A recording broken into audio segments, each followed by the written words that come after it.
Bonjour, comme vous le savez, IRIS est un centre de recherche, un think tank, mais c'est également une école, IRIS-Sup, qui forme chaque année en présentiel 280, à distance 150 étudiants au niveau master. Ces étudiants sont très actifs, il y a une vie associative qui est très forte et nous avons décidé ensemble de trouver un nouvel outil de pédagogie, un débat, un dialogue que j'aurai chaque mois avec eux, avec des étudiants d'IRIS-Sup qui viendront pendant une petite demi-heure me poser des questions sur l'actualité internationale avec laquelle je répondrai avec grand plaisir parce que il y a aussi beaucoup de convivialité à IRIS-Sup.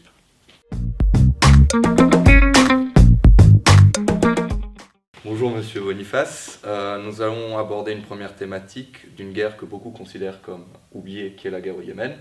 Et je vais vous poser une première grande question qui est: est-ce que le Yémen peut être considéré comme une victime indirecte de l'affrontement entre l'Arabie Saoudite et l'Iran? Oui, c'est même la victime directe, même si les Yéménites ont leur propre responsabilité.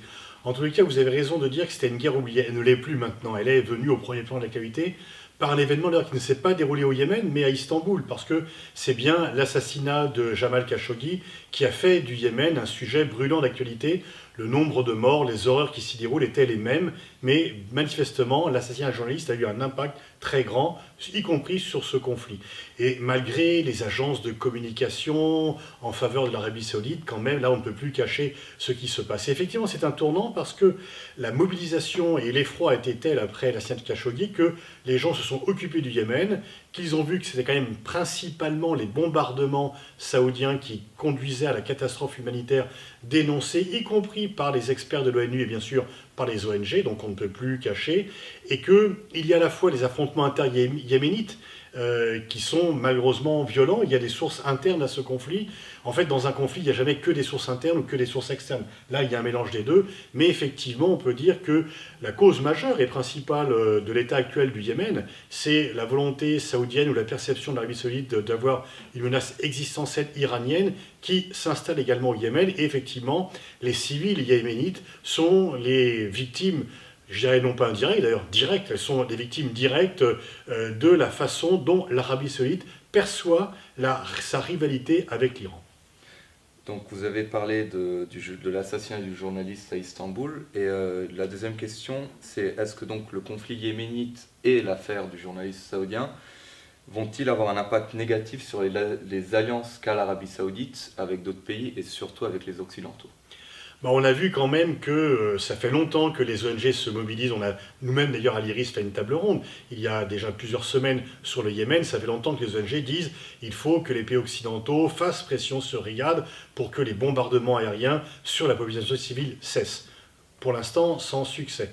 L'assassinat de Jamal Khashoggi a changé la donne parce que c'était un journaliste influent, introduit à Washington. Ça aurait été un journaliste simplement saoudien, n'étant pas sorti à Washington, il n'aurait pas eu le même impact. Et donc là, effectivement, le cercle washingtonien s'est mobilisé et les gens se sont dit: mais attention, qu'est-ce qui se passe au Yémen? Parce que finalement, c'est le même homme, Mohamed Ben Salman, que certains présentent comme un grand modernisateur qui est en fait à la source de l'assassinat et de la guerre du Yémen. Donc un lien a été fait.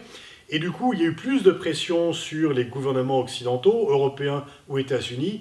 Et du coup, comme il y a une mobilisation à la fois médiatique et d'opinion publique plus forte, les gouvernements ont pris quelques distances. Il est quand même plus difficile de s'afficher sereinement aux côtés de Mohamed Ben Salman aujourd'hui, une fois encore, malgré les efforts des agences de communication.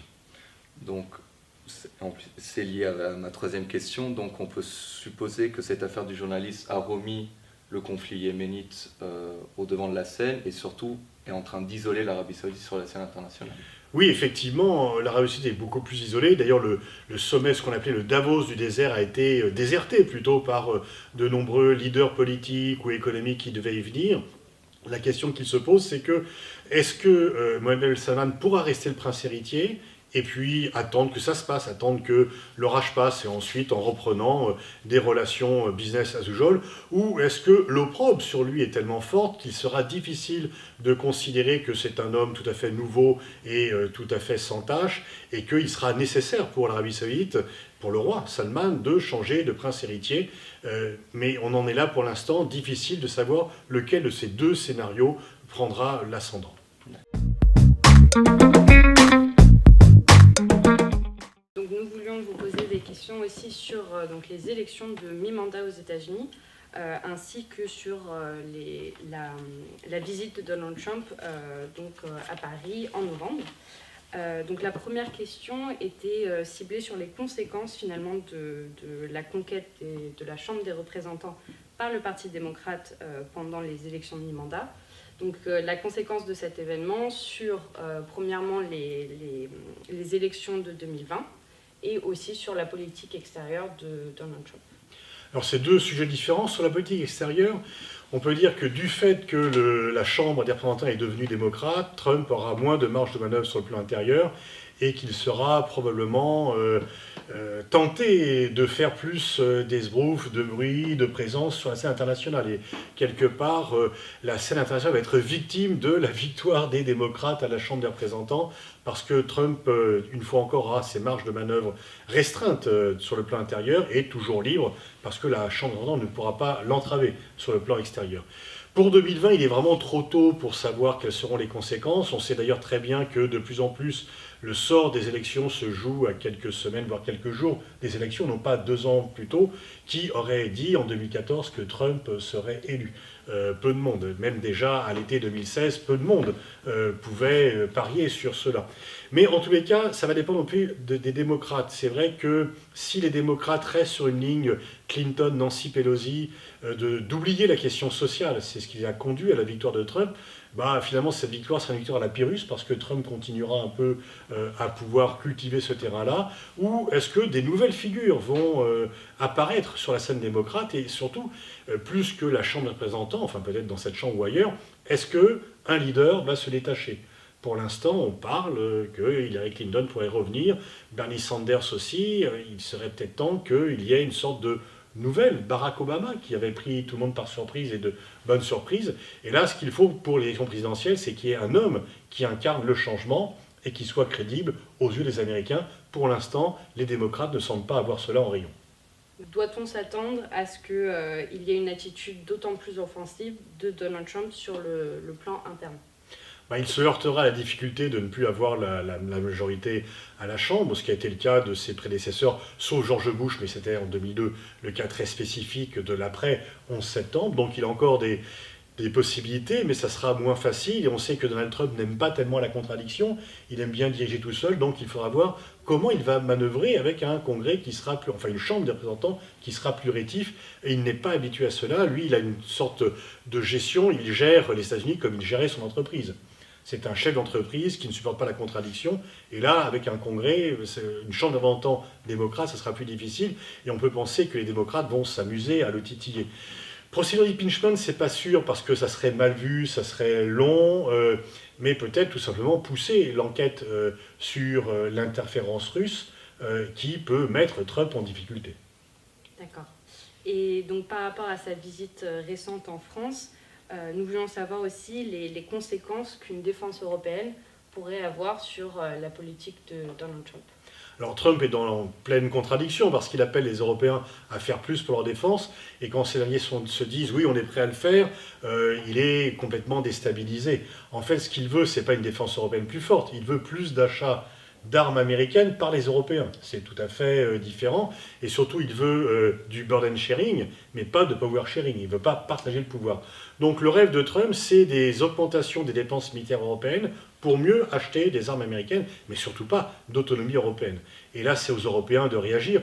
Effectivement, malheureusement, le fait que les Belges, alors que Trump avait insulté toute l'Europe, achètent des F-35 et non pas un appareil européen, il y avait 2 options européennes possibles, et parfaitement regrettables. Un journal belge, le soir, avait une illustration, le jour même de la décision, montrant Donald Trump s'esclaffant en disant « Ah, formidable, les Européens fabriquent des avions, ils achètent quand même des avions américains ». Donc le défi, c'est effectivement d'avoir une défense européenne, pas anti-américaine, mais simplement être autonome pour être européen, tout simplement.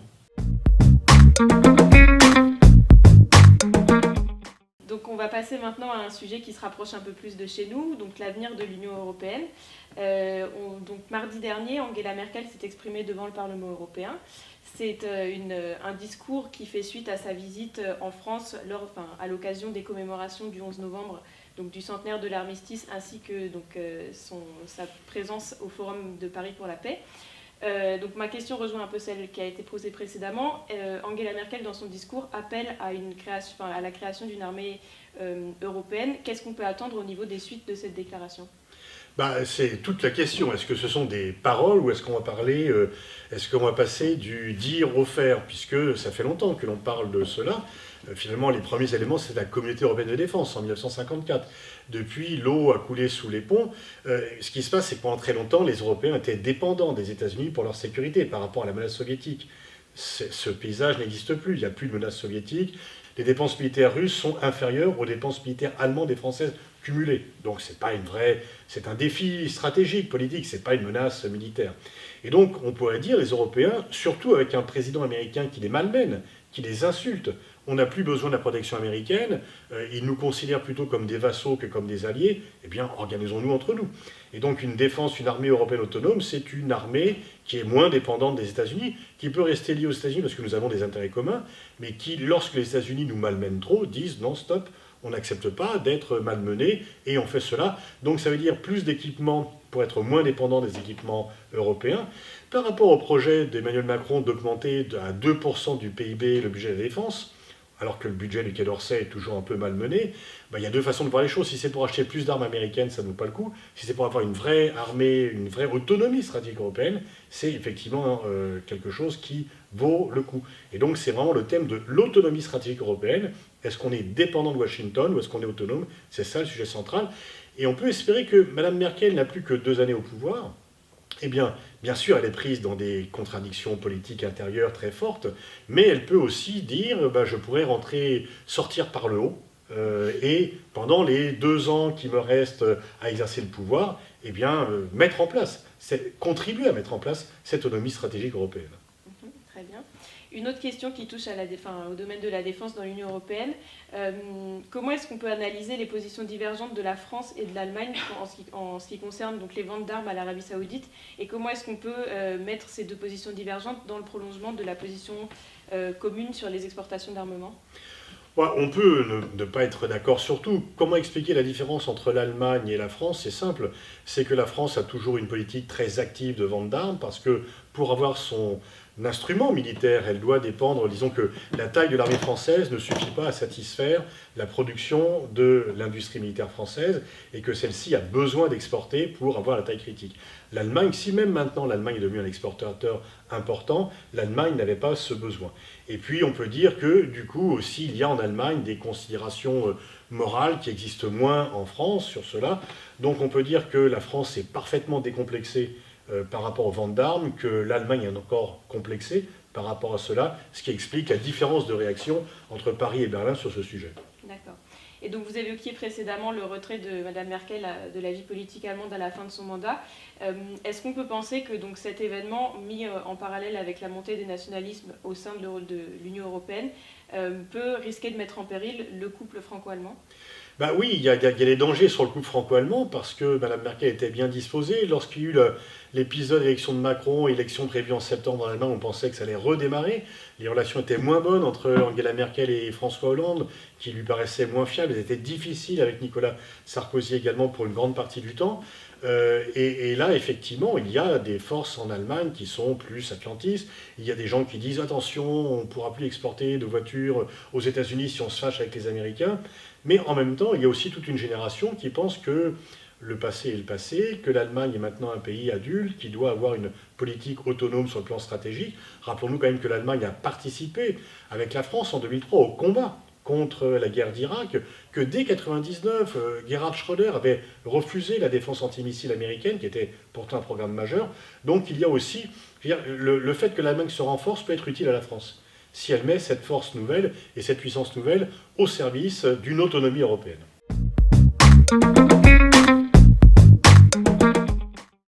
Donc pour finir, comme je l'évoquais un peu plus tôt, on va évoquer le thème du Forum de Paris pour la paix. C'en était une première édition. Est-ce qu'on peut penser que c'était une réussite ? Oui, c'était une réussite parce que quand on a 80 chefs d'État qui viennent aux commémorations et une grande partie qui reste au forum, la France a été sur le devant de la scène, elle a été au cœur de l'actualité et c'est toujours bien pour le statut de la France. Les débats ont été productifs, divers entre les ONG, les grandes messes solennelles et les débats interactifs. Et ça a été quand même une réaffirmation du multilatéralisme. On peut dire qu'il y avait à la fois un grand présent et un grand absent. Le grand absent, c'était Trump, parce qu'il a fui cela. Et en même temps, il était présent, parce que sans que l'on cite son nom, il était présent dans tous les esprits, parce que ce forum était en fait un forum pour défendre le multilatéralisme. Et par qui est-il attaqué? Par Donald Trump. Donc c'est bien lui qui était au cœur des débats alors qu'il n'était pas présent. La montée des puissances nationalistes et l'absence du président de la première puissance mondiale à ce forum est-elle finalement un aveu d'un échec du multilatéralisme qu'avaient imaginé les Nations Unies? Oui, enfin, le multilatéralisme en crise. C'est vrai que les espoirs des rédacteurs de la Charte en 1945 ne sont pas satisfaits, parce que ce n'est pas l'ONU qui est vraiment en charge de la sécurité collective. En même temps, il faut voir que l'ONU est utile. Elle n'a pas une baguette magique, ce n'est pas un gouvernement mondial, mais elle fait, comme l'a rappelé d'ailleurs Antonio Guterres, son secrétaire général au Forum de Paris, pour prendre un exemple, lorsqu'il faut combattre le virus Ebola, tant mieux que l'OMS est là, parce que c'est du concret, etc., le HCR. Donc on regarde toujours, en fait, le plus spectaculaire, c'est l'échec du Conseil de sécurité à ramener la paix en Syrie, au Proche-Orient. C'est pas l'ONU en tant que telle, c'est la division entre les membres permanents. Donc c'est vrai que le multilatéralisme est en crise, c'est pour cela d'ailleurs que le Forum de Paris a été suscité, mais l'ONU reste indispensable et il faut la conforter, même si elle est attaquée frontalement aujourd'hui par Donald Trump et que l'on peut penser que les attaques risquent d'être encore plus fortes dans les 2 ans qui viennent. Dans le cas du Forum de la paix, nous allons donc parler du débat entre l'unilatéralisme et le multilatéralisme. Je vais vous poser une question, c'est surtout sur le web, qui est devenu un enjeu assez important pour la paix actuellement. On parle de la diffusion des fake news, de l'endoctrinement djihadiste via les nouveaux réseaux sociaux. Est-ce que vous pensez que ce sujet a été suffisamment discuté? Pour quelle conclusion?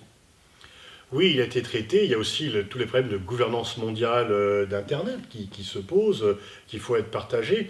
Alors, bon, le débat sur les fake news, je crois qu'il existe. En même temps, les fake news ne sont pas que sur Internet. Il y a aussi des fake news, des fois, dans le discours des dirigeants et dans les médias centraux.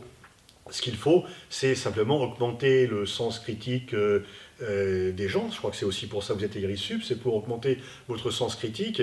Et en tous les cas, je m'élève un peu sur cette division, les fake news sur Internet et la vérité dans les médias centraux. C'est plus compliqué que cela. Et fort heureusement, on peut combattre les fake news par le sens critique, par la contre-diffusion de bonnes nouvelles.